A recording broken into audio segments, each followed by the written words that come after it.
Good morning everyone, guardians, teachers and my dear students।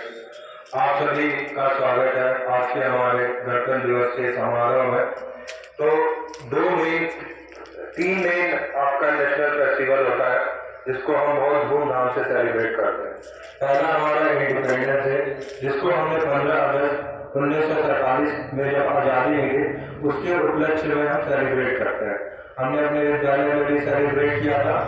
आज है 26 जनवरी, ठीक है। तो आज हम जानते हैं इतिहास 26 जनवरी का कि क्यों गणतंत्र दिवस मनाया जाता है। 1947 में 15 अगस्त को हम आजाद हुए। 200 साल हमारे ब्रिटिशर्स ने हम पे राज किया। गुलामी की जंजीरों को तोड़ने में कई स्वतंत्रता संग्राम सेनानी महात्मा गांधी, भगत सिंह, सुभाष चंद्र बोस, चंद्रशेखर आजाद ने अब काफी कुर्बानियां दी और देश को आजाद कराया। देश को आजाद कराने के बाद हमारे पास एक प्रश्न ये आया कि इस देश को चलाएंगे कैसे। देश तो हमारा आजाद हो गया, अब इसको चलाना कैसे, इसके नियम और कानून कैसे बनेंगे और इसका कैसे हमारे देश का सरकार बनेगा। तो इसको लेके हमें बनाना था कॉन्स्टिट्यूशन। कॉन्स्टिट्यूशन को हम हिंदी में कहते हैं संविधान। 2 भाग में हमारा कॉन्स्टिट्यूशन इम्प्लीमेंट हुआ। पहला 26 नवंबर 1949, 26 नवंबर 1949 को कुछ इंपॉर्टेंट रूल्स रेगुलेशन आ गए और मेन कॉन्स्टिट्यूशन संविधान जिसको कहते हैं 1950 में 26 जनवरी 1950 को आया। Doctor B.R. अम्बेडकर उस ड्राफ्टिंग कमेटी के चेयरपर्सन थे। ड्राफ्टिंग कमेटी का मतलब वो होता है कि जिसने कॉन्स्टिट्यूशन को ड्राफ्ट किया, जिसने उसको लिखा। कई सारे देशों को लेके, कई सारे देशों के संविधान को लेके हमारे संविधान को लिखा गया, ठीक है। और इसको बनाने के लिए अथक प्रयास लगा। 2 साल 11 महीने और 18 दिन के अथक प्रयास के बाद हमारा संविधान तैयार हुआ। तो एक अधिवक्ता होने के नाते मैं आप लोगों को कुछ जरूरी ऐसे अधिकारों के बारे में बताना चाहता हूँ जो कि हमें जानना जरूरी है। पहला, हर बच्चे का 6 से 14 साल तक के बच्चों को पढ़ने का अधिकार है, ठीक है।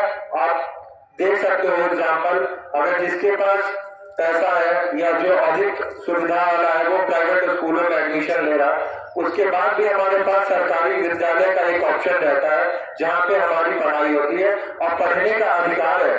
अगर सरकार ऐसा नियम लाती है कि हम अपने बच्चों को नहीं पढ़ा सकते तो उसके खिलाफ हम केस भी दर्ज कर सकते हैं। दूसरा है आजादी का अधिकार, हमें आजाद रहने का अधिकार है। तीसरा, स्वतंत्रता अभिव्यक्ति की, right to freedom of speech and expression, हमें अपनी बातों को रखने का अधिकार है। जैसे कि देखा करिए धरना होता है, प्रदर्शन होता है, अभी कई सारे धरने हुए, CAA को लेके हुआ, तो हम धरना कर सकते हैं। सरकार अगर कोई ऐसा नियम बनाती है जो हमारे अधिकारों का हनन करता है, आर्बिट्रेरीनेस बढ़ाता है, उस केस में हम धरना करते हैं। तीसरा, स्लेवरी। स्लेवरी का मतलब होता है बेटा गुलामी।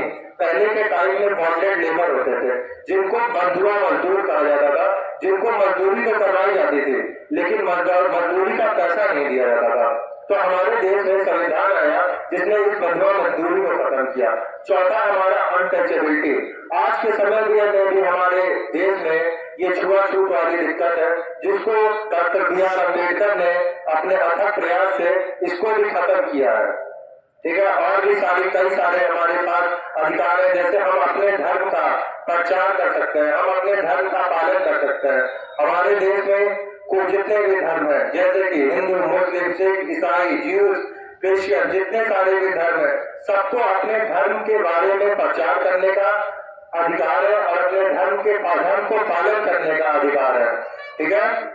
और भी कई सारे अधिकार है, जैसे कि हम कहीं भी जाके देश के किसी भी कोने में जाके व्यापार कर सकते हैं और हम वोट डाल सकते हैं। वोट डालने का भी अधिकार है।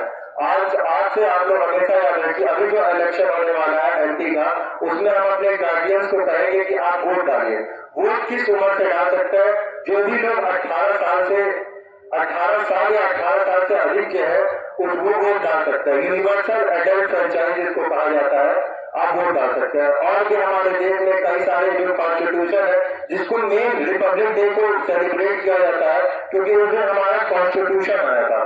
तो जिसमें प्रेसिडेंट को, प्राइम मिनिस्टर को, कैसे इसका गठन होगा, supreme court, high court, election, सारी चीजों को लेके विस्तृत तरीके से उसमें बातें बताई गई हैं। ठीक है, कॉन्स्टिट्यूशन में आते कई सालों से 100 बदलाव भी आया। ठीक है, तो इन 2 साल 11 महीना 18 दिन लगे थे टोटल हमें कॉन्स्टिट्यूशन ऑफ इंडिया को फ्रेम करने में। और हमें आने वाले समय में ये ध्यान देना है कि हम जो भी नियम लिए हैं, जैसे कि हमारे एक फंडामेंटल ड्यूटी है, एक है फंडामेंटल राइट, जिसमें सरकार को इन अधिकारों को, जो हमारे सिटीजन वाले नागरिक, जो लोग देश में रह रहे हैं, वो सब भारत के नागरिक है, तो उन नागरिकों को अधिकार दिया गया। जैसे आप अपने धर्म की आजादी, अभिव्यक्ति की आजादी, प्राइवेसी की आजादी, उसी तरह हमारी भी कुछ ड्यूटीज है, जिसको आर्टिकल 51A अनुच्छेद 51A में दिया गया है, जो 76 अमेंडमेंट 1972 में आया था, जिसमें हमारा दिया है कि हमारे जो भी हेरिटेज है, जैसे कि हमारा ताजमहल है, राजकीय किला है, और भी जितने मॉन्यूमेंट्स है, उसको हमको बचाना है। हमारे जो भी ऑनरेबल हमारे फ्रीडम फाइटर्स हैं, उनको हमको रिस्पेक्ट करनी है, हमें पढ़ाई करनी है, इन चीजों का हमारे अपने पर्यावरण को लेकर बचाना है। तो इन चीजों को भी हमेशा हमें ध्यान देना है और हमें इस देश का अच्छा नागरिक बनना है। ठीक है, जय हिंद, जय भारत, धन्यवाद।